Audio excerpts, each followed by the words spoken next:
nous utilisons des semences de plus en plus performantes, fruits de la recherche. La recherche a un coût. La recherche s'opère sur des temps longs, il faut parfois plusieurs années, plusieurs dizaines d'années pour faire des améliorations variétales. Grâce à l'amélioration variétale dans nos champs, nous avons des semences qui aujourd'hui ont une meilleure productivité. Nous avons augmenté nos rendements, mais nous avons également des semences qui résistent mieux aux maladies, qui sont plus résistantes à la sécheresse. Il y a encore besoin d'approfondir sur ces motifs-là et il faut que chacun qui utilise les semences contribue.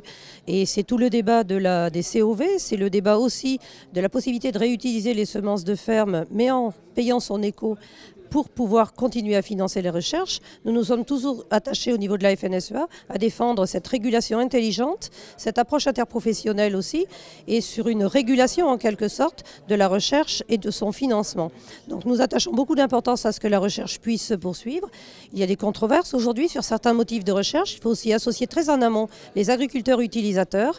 Et lorsqu'on a ces partenariats bien construits qui définissent ensemble les objectifs, les moyens pour y parvenir, qu'on sort de la caricature sur les techniques de recherche qui sont aujourd'hui naturelles et qui sont pour certaines plus sophistiquées. La complexité fait partie du jeu lorsqu'on parle de sélection variétale.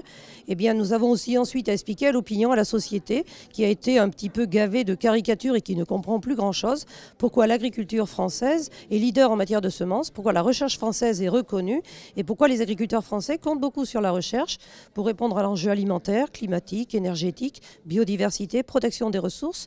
Et je terminerai en disant qu'il y a deux voies probablement essentielles pour répondre à ces enjeux.